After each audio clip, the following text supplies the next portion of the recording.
Ngunit ngayon ako'y pupunta na sa iyo at sinasabi ko ito habang nasa sanlibutan upang maapos ko sila ng aking kagalakan.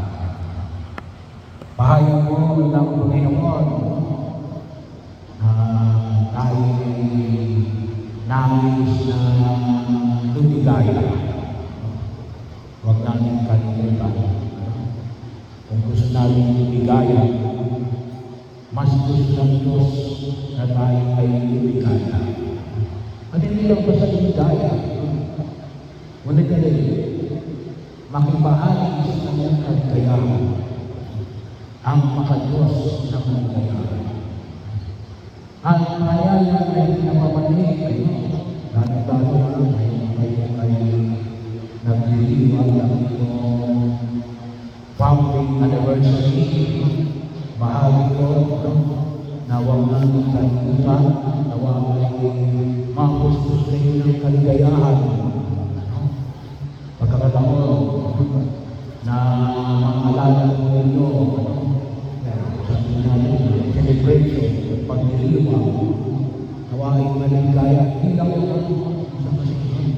Napipilitan kayo umatay, gusto kayo, pero hindi kayo lang kabahagi para nandito kayo, pero labang sa loob ninyo, para hindi ninyo nararamdaman yung kaligayahan. Ano yung dapat ng kaligayahan? Well, bahagi yun. Pwede nyo ba makita ang mga teaching personnel? Pwede kayo mga teaching personnel dito sa kamay? Yan, okay. Yung mga non-teaching personnel, meron ba? So, meron ba mga opisyal ng gobyerno dito ngayon? Wala. Mga estudyante na lahat, hindi ba? So, maraming salamat po sa inyong pagdiriwang pinayos ninyo na kasimula ng inyong pagdiriwang sa pamagitan ng pagpapasalamat. Pagpapasalamat ay isang kalibagong dagdag na ako na makita namin. Haliyan mo yung mga makita natin. Ano sabi na natin? Yung ating madalang malakay is a celebration of life. Huwag natin kalimutan. Bagaman, isa na makala natin yung ating madalang malakay na batas. Kasama yung batas. Kasi para tayo ay kabayan.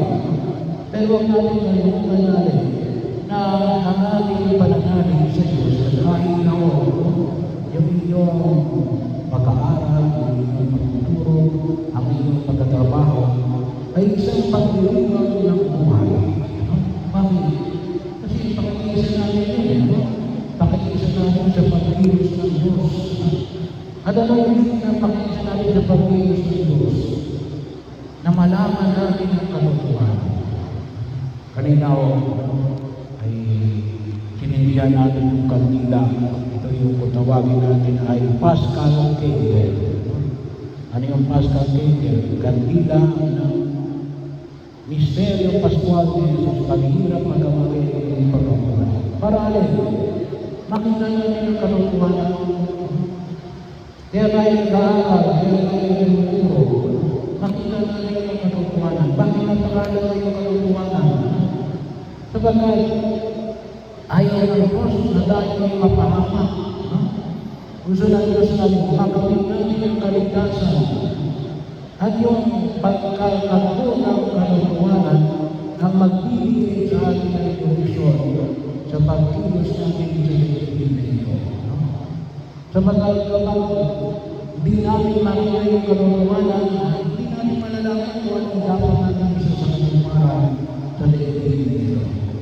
Kaya, sana po ay hindi lamang kung ano yung katotohanan, pero tayo ay huwag natin kalimutan na tayo ay tinuturuan upang malaman o paano malaman ang katotohanan at ang kasinungalingan. Kasi hindi na naman ibinibigay sa iyo, ano bang tama ng mali? Ibinibigay sa atin yung pamamaraan para malaman ang katotohanan. Ang tawag natin ngayon, critical thinking. Napakahalaga mo. So, sa eskwelahan, hindi lang kayo tinuturuan kung anong katotohanan. Tinuturuan din tayo magkaroon tayo ng critical thinking. Makita natin kung ano yung totoo at kung ano yung pwede. Bakit nga lang ito? Kasi, anumang uri ng pwede, hindi magbibigay sa atin ng tunay na kaligayahan. Siguro pwede, temporary. Paula, akala natin masaya tayo. Pero hindi ba, pag-iwan yun, bakit? Pwede lang. Kaya kailangan makita natin kung ano yung katotohanan para yung kaligayahan natin ay hanggang wakas. Makita lang, at yun yung bahagi na yung nagturo sa atin ng ating Panginoon Kristo nawa, higit natin bilang mapagbayo sa pamagitan ng inyong paaralan, lalo-lalo ngayon bilang pagpapasalamat sa biyaya ng pagkakatag na ito. Hindi lang sa pagkakatag ito ay magpapagin natin ay paaralan ng biyaya. Ngunit, higit sa lahat dito tayo hinuhugo upang sa lang makita natin yung makibahagi tayo sa kaligayahan ng Diyos. Bakit? Kasi may mga tao at may mga kapangyarihan na alam sila sumikat sa ating kaligayahan. Bahagi ang yun. Kaya nga kung babalikan natin yung unang pagbasa mula sa aklat ng mga gawa, ipinahayag pa nila sa unang pagbasa nila. Kaya ito basahin nila. Mula namin sa inyo ay ikaw ang matang pagsasalita ng kasinungalingan upang makasunod ng mga alagad at sa naging mainigaw sila. Kaya mag-ingat kayo at ang iyong pinuturuan ko kayo gabing araw sa loob ng 3 taon at maraming lupa ang pinahunan ko. Kung sabi, isang bawal. Maramdaman nyo ito na sinasabi ng mga magulang na maramdaman nyo ito na sinasabi ng mga guro. Bagaman maaaring nang gagaling yun sa kanilang mga ulit.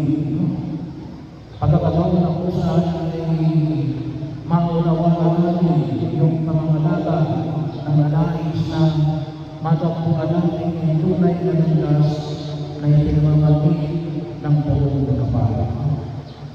At bahagi rin natin. So, makita natin maraming. Pangalawa, panyaya natin. Kinakailangan natin kumilos. Bahagi ito sa pagbasa ng mga isang pangasa sa gawa ng mga pasalinayang sa Pedro natin na siya ay nagtrabaho. Anong trabaho ng isang pangasa?